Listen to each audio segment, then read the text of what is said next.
Ola, benvidas, benvidos a este novo martes nesta recta final do curso de Lingua e Cultura Galegas da Aula Galicia Aberta.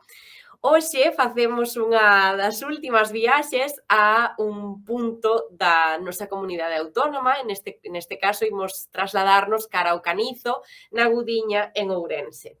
Como sempre, a introdución sempre está da man, non, destes minutos musicais que nos ofrecen as veciñas e veciños deste lugar ao que nos trasladamos, así que, sen máis, dentro vídeo e vémonos nun intre.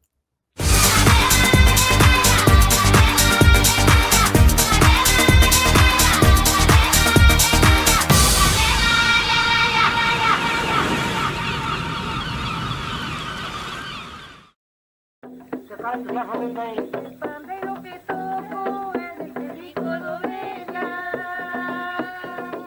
Aonde comeu na carpeta, eu que toca que rabea.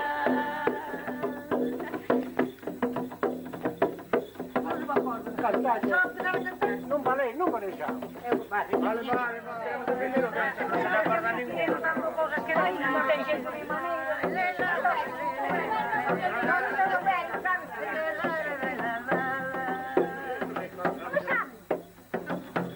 E vou a empezar a cantar a vida. Viña.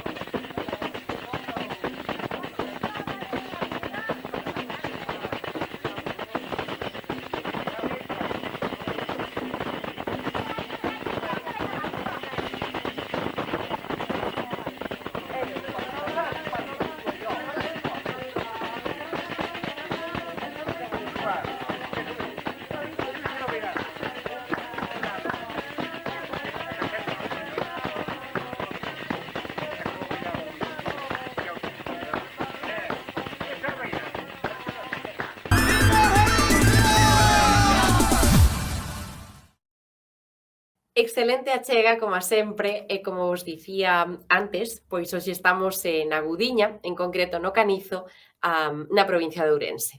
En que comarca nos atopamos? Na comarca de Viana, neste caso formada pola Gudiña, pola Mezquita, Viana do Bolo e Vilariño de Conso. Tedes nesta diapositiva unha imaxe que acompaña, non? Que é o Santuario das Ermitas ou o Santuario das Ermitas, non sei exactamente como o coñecedes vos, é un dos lugares de interese, un dos lugares de maior interese, non? De toda a comunidade autónoma neste caso, por eso traemos hoxe aquí tamén, porque se atopa precisamente nesta comarca. É un lugar magnífico de visitar, recoméndovos moitísimo que pasedes por aí, non? Entón, obviamente, non podía non iniciar as recomendacións dos lugares de interese. O Santuario das Ermitas, o casco antigo de Viana do Bolo, tamén podería ser nesta mesma zona, en Viana do Bolo, unha das cuestións de máximo interese turístico.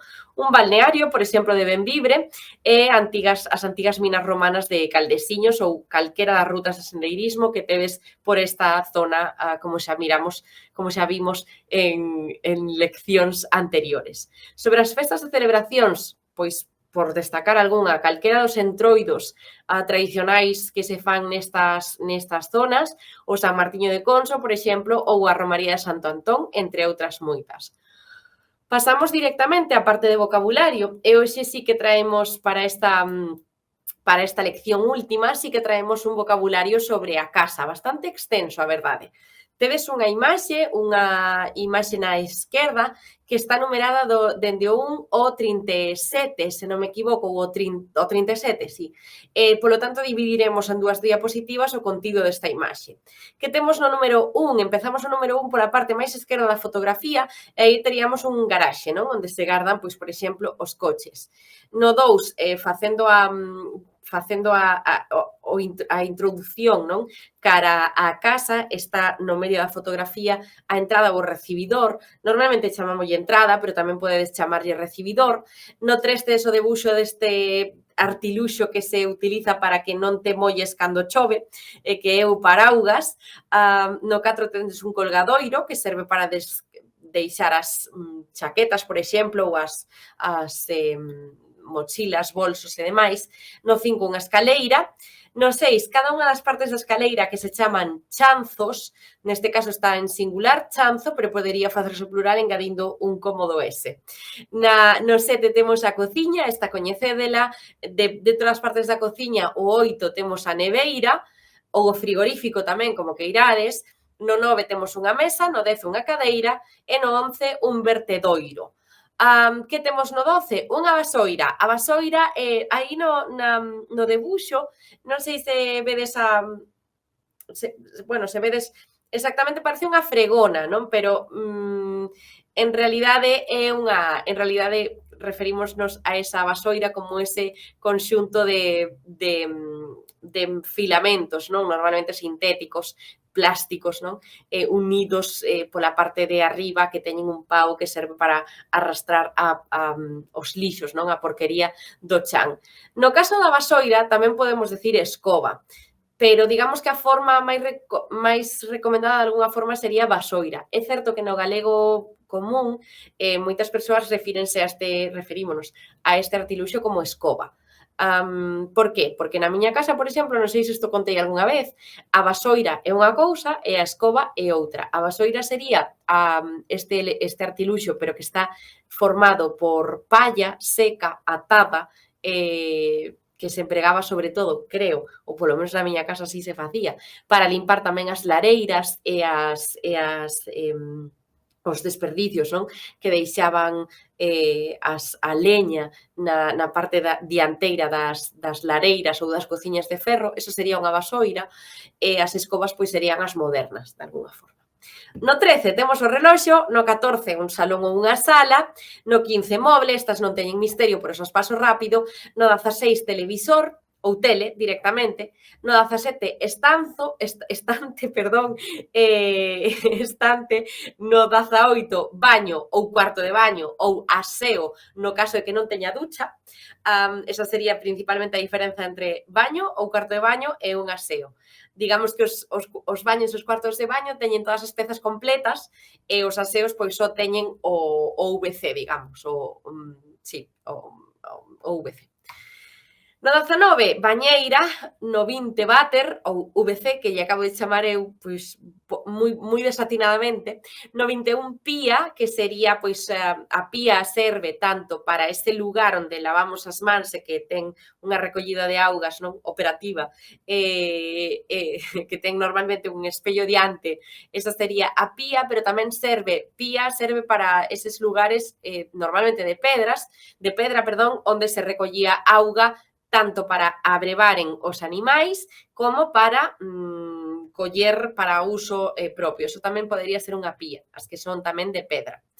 No 22 temos un cesto, no 23 unha lavadora, no 24 o cuarto ou a habitación, podemos dicilo das dúas formas, e dentro do cuarto ou da habitación temos a cama, no 25, a alfombra, no 26, unha mesa de noite, ese moble accesorio non que temos ao lado das camas para pois, poñer os accesorios como as gafas, por exemplo, non? Ou as lámpadas que tedes no 28 ou as lampadiñas tamén en diminutivo.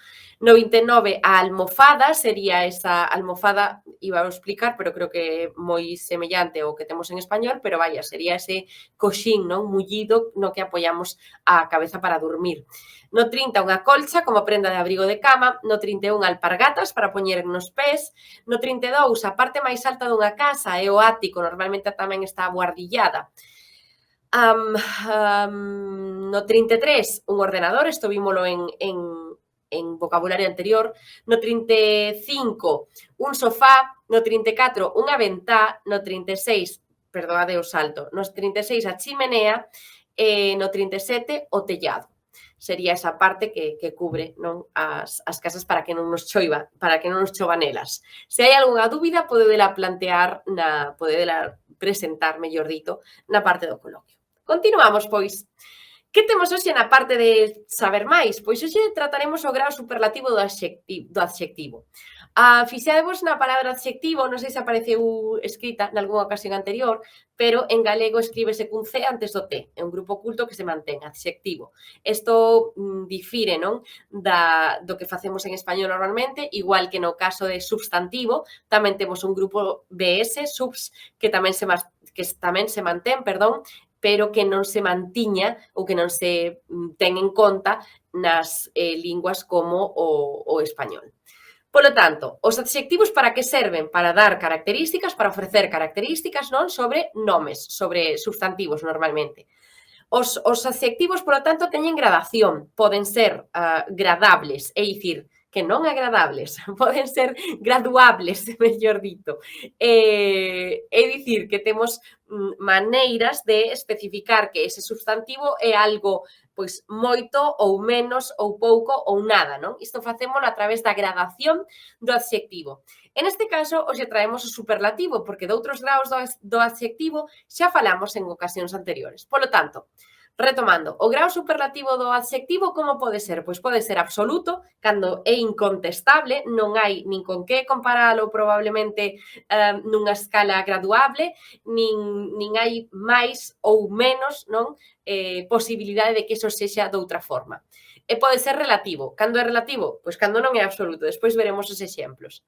Sobre o superlativo absoluto, pois pode ser absoluto sintético, é dicir, que unha palabra condensa un superlativo, ou pode ser un absoluto analítico, no sentido de que se utilizan outras partículas para graduar, para marcar un grau dese adxectivo.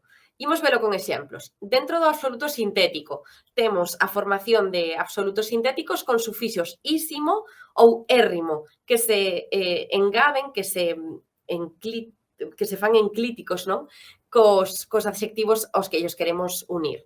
Por exemplo, eses gatos son grandísimos, indica que son uns gatos desmesuradamente grandes, non? Ou temos outros absoluto sintético que se fai con érrimo, estes sempre son superlativos cultos, e aquí temos o home é paupérrimo. Paupérrimo é o superlativo, absoluto sintético de pobre. Temos outros superlativos absolutos con érrimo, pois, por exemplo, acérrimo. Temos outros absolutos sintéticos con érrimo, pois cultos tamén, varios por aí que agora non se me ocorren máis destes dous. Dice moito, moitas veces faise o superlativo absoluto sintético con érrimo de forma coloquial, non? Pois é buenérrimo, ou podemos dicir preciosérrimo, ou estas cuestións, non? Pero iso non significa que estean aceptados. Normalmente, repito, estes superlativos absolutos sintéticos con érrimos son superlativos cultos. Non os empregamos moito, en galego non os empregamos moito, en castelán igual se utilizan un pouco máis, pero vaya, que sabedes que son o grado máximo, non? Neste caso do adxectivo. E pasamos ao grau absoluto analítico, que se emprega pois con outras partículas ou con outras palabras. Podemos crealo con moi, con ben, con bastante, con moitísimo, con outras moitas opcións, máis un adxectivo. É dicir, neste caso, o adxectivo non cambia de forma, non é como grandísimo ou pequenísimo ou guapísimo, non? Ou paupérrimo, senón que necesitamos doutra palabra que modifique de forma anteposta a ese adxectivo. Exemplos, Ana é moi alta, Luís é ben simpático, os tíos son xenerosos abondo, ou as veciñas son bastante ruidosas. Aquí, pois, entran un crisol, non? De oportunidades de elaborar absolutos analíticos, porque se poden engadir a absolutamente todo. Pasamos, pois, á seguinte diapositiva, que sería o superlativo relativo. O superlativo relativo difire do absoluto en que sempre establece unha comparación. Fixadevos, cando eu dicía na diapositiva anterior que os gatos eran grandísimos ou que os gatos eran guapísimos, quere dicir que son guapísimos de alguna forma dentro de obxectivamente, non? Que son uns gatos, vamos, que non teñen comparación, non?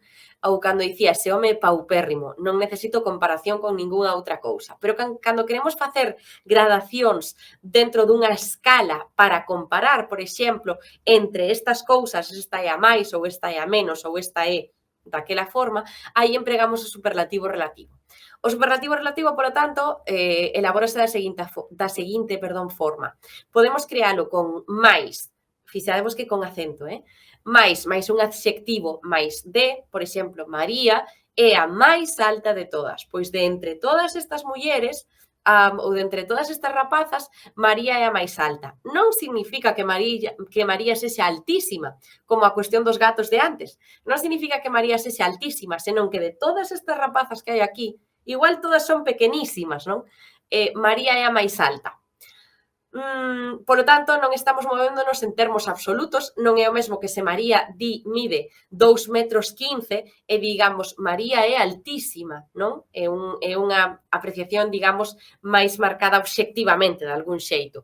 Pero se estamos nun grupo de persoas que só miden 1,35 e de súpeto María mide 1,40, pois dicimos María é a máis alta de todas, aínda que non nos estemos movendo en totais absolutos.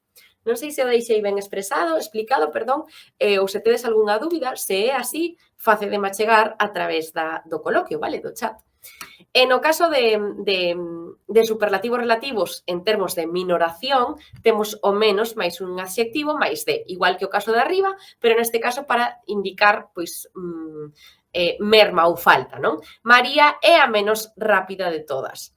Non quere dicir que María sexa lenta, en termos absolutos, non? Senón que significa que o mellor de todas estas persoas que están aquí, que son campeoas do mundo en velocidade, María é a menos rápida.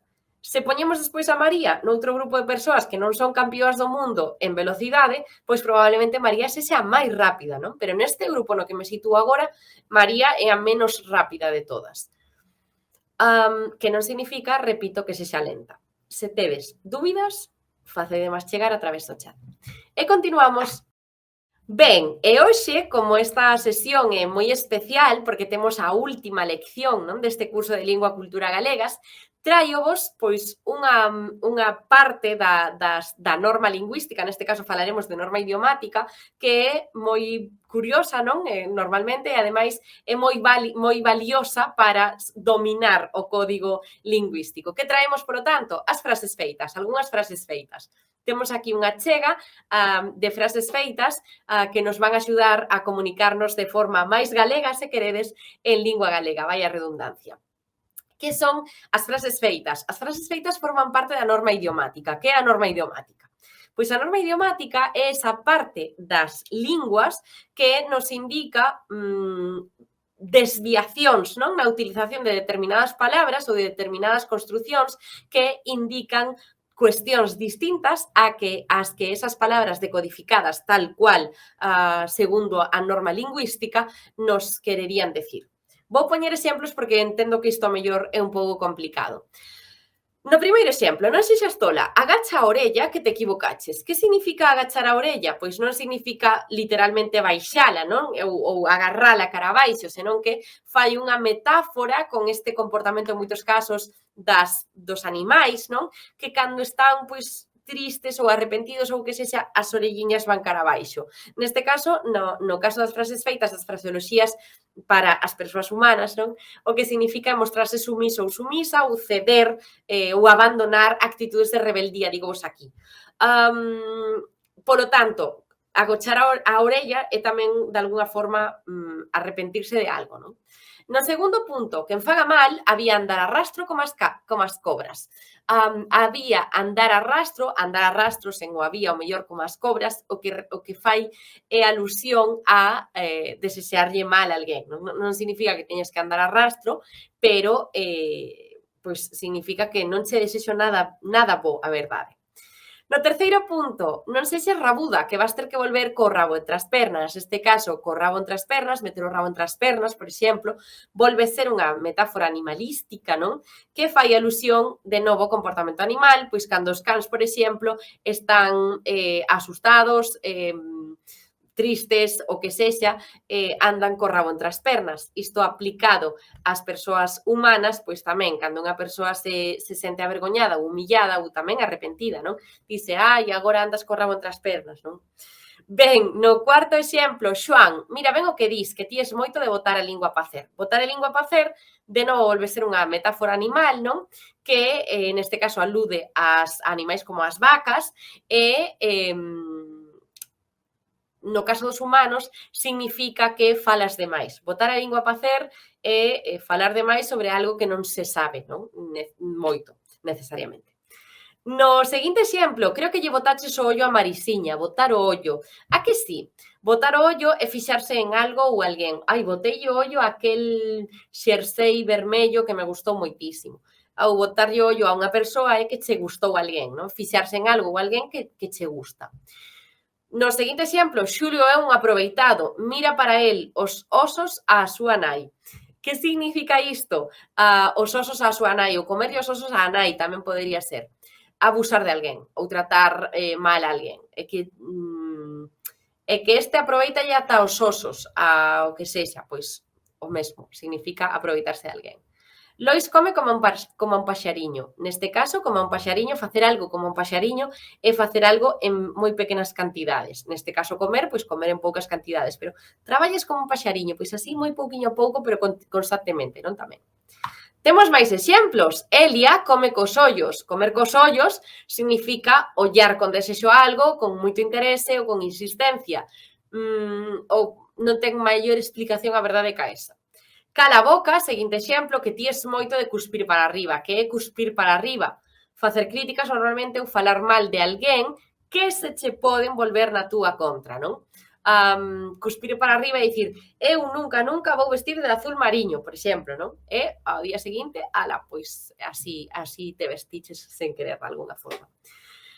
Seguinte, mira que cariña, dorme como un santo. Dormir como un santo é dormir plácidamente. No seguinte, esta sopa que fixeches está máis vasta cos piollos. Neste caso, significa que é unha sopa moi abundante. Todas estas fraseoloxías son, ademais, moi dialectais, non? Hai partes de Galicia nas que se utilizan, hai outras que teñen modificacións, hai outras que non se utilizan, e isto é diversidade lingüística magnífica, da miña parte da diversidade lingüística máis favorita, se me preguntades. Coido que nos vai tocar gardar a boca de aquí ao verán. Que significa gardar a boca? Pois ter cuidado do que comes, non? Pois facer réxime, non? Ou fixarte no que comes.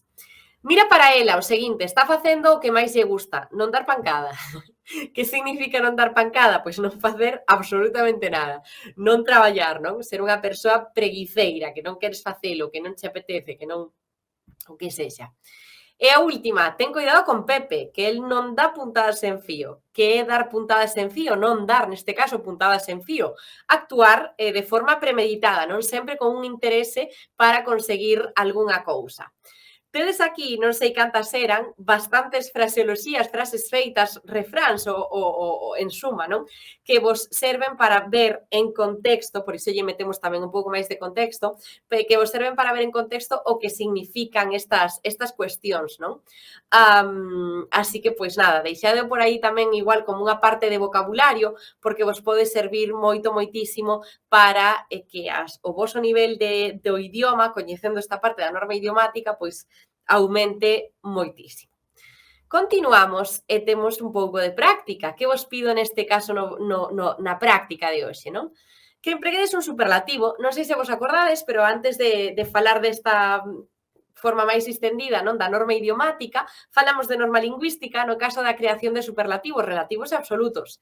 Entón, eu pidovos agora que fagades unha oración, que escribades, non, no chat unha oración empregando un superlativo. Pode ser relativo ou pode ser absoluto, podedes facer en realidade o que queirades. Eu douvos un exemplo. Eu non son a que máis berra da clase. En este caso, non é un superlativo absoluto, senón que é un relativo no sentido de que estoume centrando nun grupo e estou facendo ao final unha comparación, non?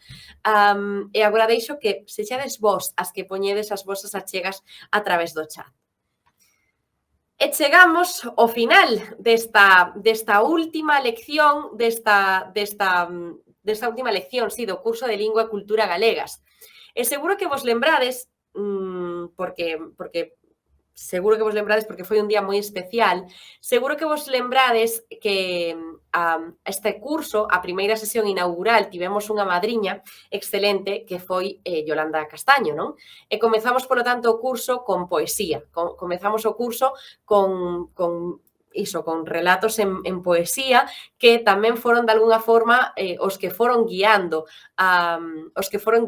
o noso devir ao longo destas tardes de martes. Por que digo que a poesía guiou o devir destas tardes de martes? Pois porque ao final todas estas cantigas, todos estes vídeos que imos vendo ao principio e ao final están baseados na lírica, non? En moitos casos na lírica cotiá, na lírica do día a día, non? De cousas que se empregan pois para elaborar traballos, para sacar adiante determinadas situacións, para o que sexa, pero sempre existe moita poesía detrás de todas as achegas que fomos comprendendo aquí. Non só iso, senón que tuvemos unha muller madriña do curso e a última recomendación que eu vos vou dar non podía ser outra que a poesía tamén dunha muller que tristemente xa non nos acompaña, a quen se lle dedicou o Día das Letras de hai algúns anos, e aquí Xela Arias, falo de Xela Arias, pero tedes unhas recomendacións que a min máis me gusta dela, precisamente porque tamén é unha lírica do cotiá, de algunha forma. Que temos aquí Darío a diario. Darío a diario é un libro de poemas que Xela Arias escribiu para o seu fillo, Darío, en realidade pois é unha perspectiva dende o punto de vista dunha nai que vai ser o principio, despois que é, e despois como se enfronta a todos os retos da maternidade, neste caso, non? E vai nos describindo como Darío vai medrando ao longo dos poemas que se recollen neste libro. Calquera deles é moi recomendable, eu agradezovos non, eu recoméndovos non, que pasedes por esta obra mestra de Xela Arias, porque aínda que non vos identifiquedes non, coa cuestión da maternidade, se queredes, pois sí que é un poemario excelente para que fala dos coidados, esencialmente. E pareceme pois unha das obras mestras, por iso tamén o Día das Letras para Xela Arias, non? Recoñecementos que non son fáciles de conseguir, e que queda aí para que a súa obra, xa que a súa persoa non nos acompaña, pois que a súa obra sí que siga perdurando, e repito, é unha forma de pechar un ciclo. Empezamos con poesía e rematamos tamén con ela. Por que? Porque hoxe era a última lección que non a última clase, para pechar este magnífico curso que levamos tendo aquí as tardes de martes dende hai xa varios meses. Para pechar este curso, teremos unha última sesión a semana próxima. Na semana próxima sí que teremos a última sesión do curso e teremos un convidado moi especial. Así que agardo que nos vexamos de novo a próxima semana para ver o noso convidado de honra que vai ser o encargado, non, de pechar este maravilloso curso. Como sempre, temos unha achega musical, uns minutos distendidos e musicais que nos van permitir transicionar a esta segunda parte do coloquio. Así que, dentro vídeo, e vémonos nun intre. Ata agora!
Bueno, xa estamos de volta. Excelente a achega, neste caso, desta fermosísima muiñeira de Liñares, dende o Lar Galego de Chile, que non o dixen antes, así que pois tamén queda aí tamén o noso recoñecemento e as grazas, polo tanto, por estas fermosísimas achegas coas que tivemos a sorte de contar durante todas estas sesións. Como vos dicía, hai un anaquiño, non? Este vai ser o último coloquio que teñamos dentro desta edición deste ano 2025 do curso de Lingua e Cultura Galegas, así que, mentre ides preparando as vosas intervencións a través do chat, que xa sei que hai algunhas, dicirvos, pois, por última vez, non, de algún xeito, que tedes disponible na páxina web de Galicia Aberta todos os materiais cos que estivemos traballando ao longo de todos estes meses, tanto as presentacións como tanto as presentacións en PDF, perdón, como os vídeos para que os poidades, os vídeos das clases, para que os poidades ver cando queirades ou poidades. Tedes aí bastantes sesións, bastante material que vos pode ser de utilidade para calquera das vosas necesidades en materia de lingua e cultura galegas que vos poidan xurdir ao longo dos vindeiros meses, semanas e demais. Creo que temos algunhas cousas polo chat, xa, entón igual podemos ir dándolle paso. Temos exemplos destes dos que vos pedía eu como actividade hoxe. E dinos Marián Rodríguez: eu non son a máis guapa da clase. Aquí estamos empregando un superlativo, non? Neste caso é unha comparación tamén a máis dun grupo. Isto é unha percepción túa, polo tanto, aí queda, fixadevos que ese máis no comentario que nos achega a compañeira deberá ser acentuado. Por que? Deberás levar un acento no A, porque os máis sen acento o que son sinónimos de pero, non? Sería unha adversativa. En este caso temos un superlativo, un máis que. Fixadevos que nese caso deberíamos poñerlle un acento o A do máis. Pero moi ben a intervención, moitas grazas por traénola aquí ao chat. Seguro que hai algunhas máis, e se non deberán ir aparecendo, porque creo que aínda sodes bastantes hoxe, así que animádevos nesta penúltima sesión. Cales son as diferenzas entre cumio, ático ou alpendre? Ben, pois boa pregunta tamén. En realidade, eu vou responder a pregunta, non? Pero aquí o mellor que podedes utilizar sempre é un dicionario, unha ferramenta lexicográfica das que xa falamos en varias ocasións ao longo destas sesións que tivemos aquí.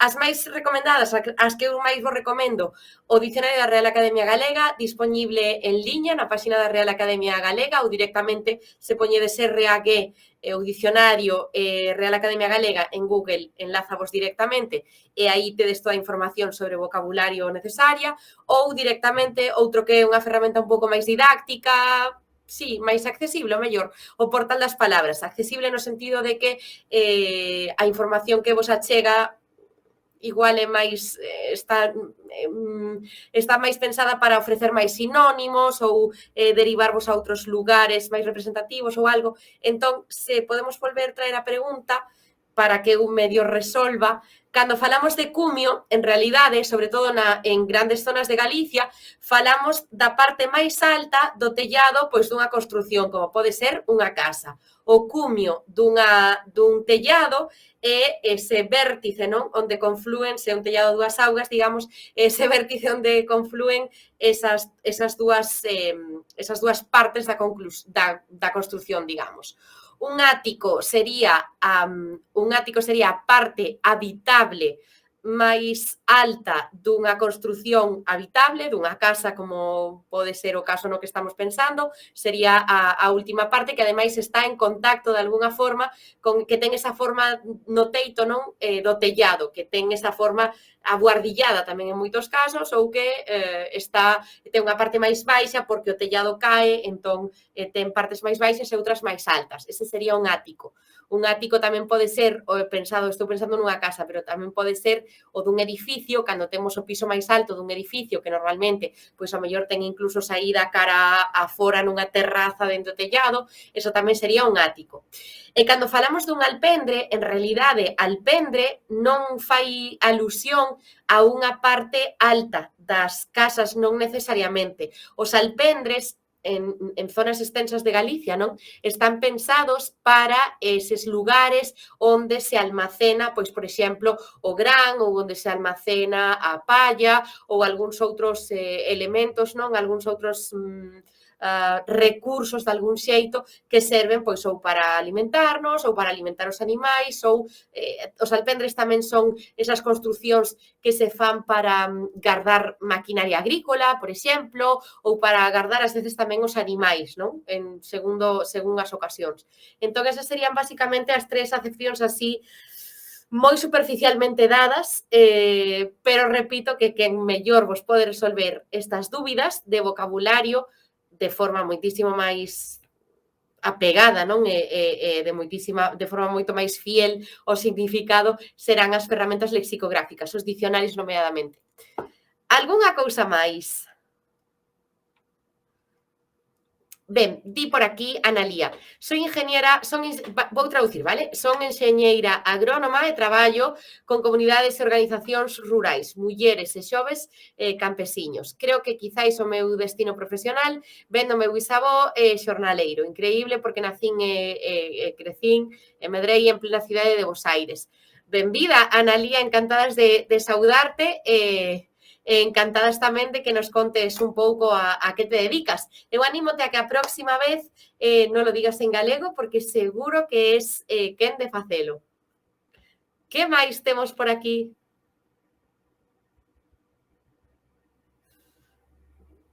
Vamos ver logo.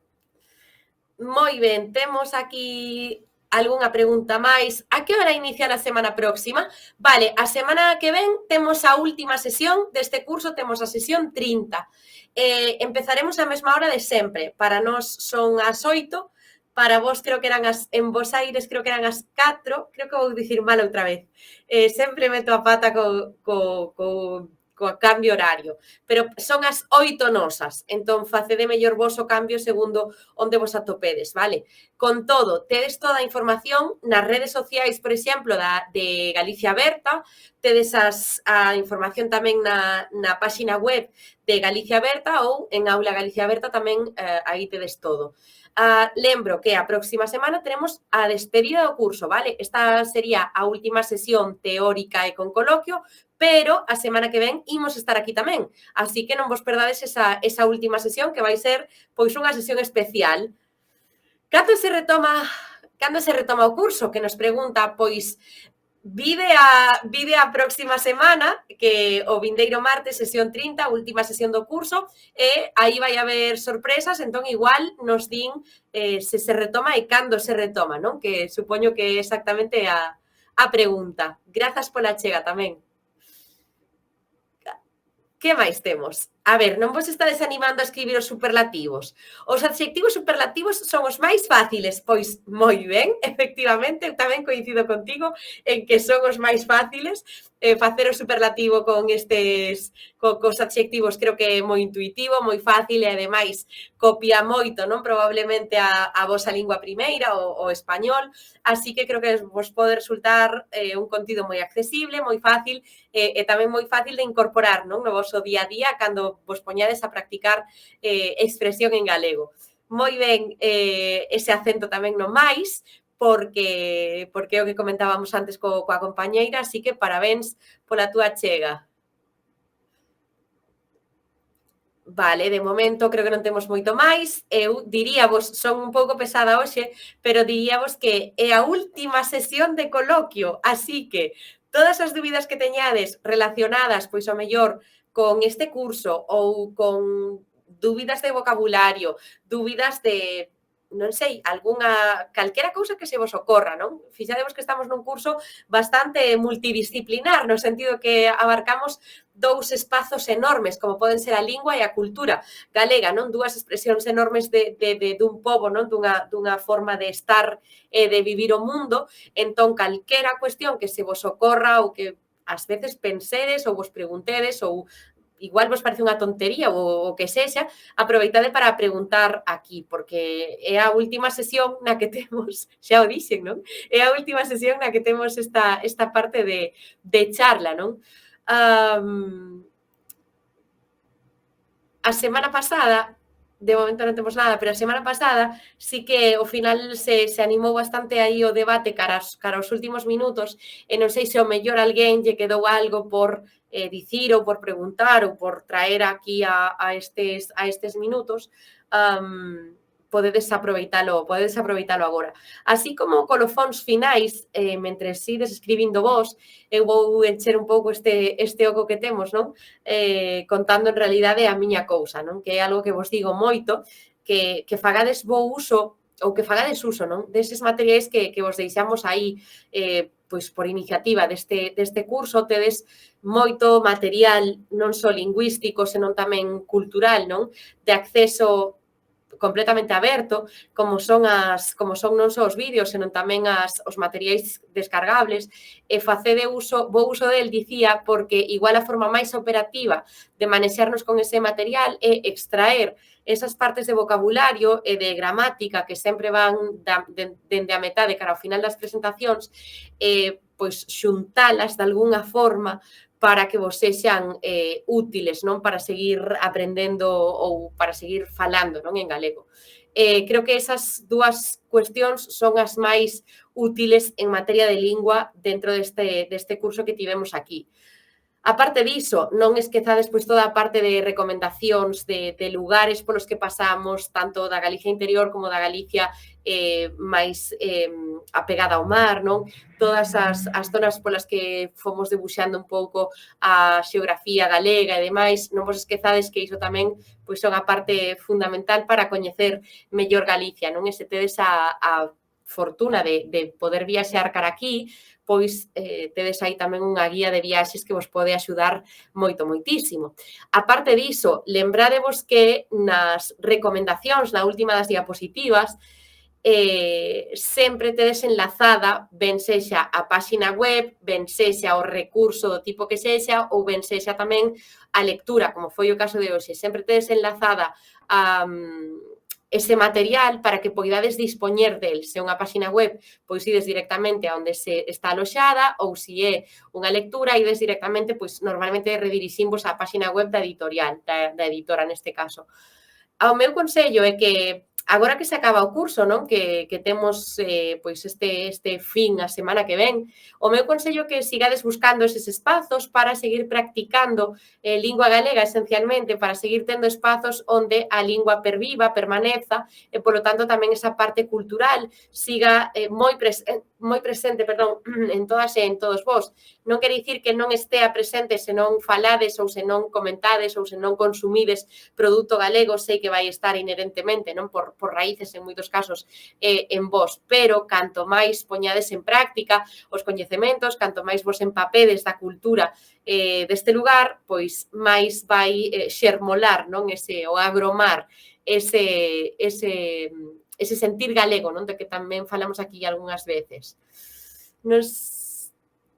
Temos outra pregunta. A ver, dan clases presenciais ou solo online? Neste caso, pois este curso está concebido para ser só online, non?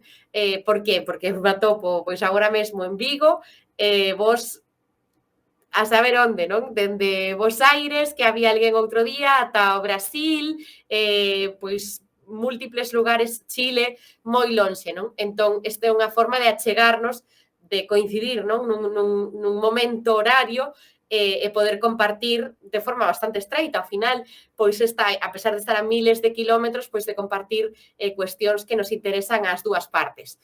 No caso das clases presenciais, pois teríades que preguntar directamente ou na Secretaría Xeral da Inmigración ou igual no voso centro galego máis cercano, que son moitísimos, fixademos todas as achegas que tivemos de centros e agrupacións galegas aquí, todas as que foron dando paso aos coloquios, pois ata hoxe 29, non?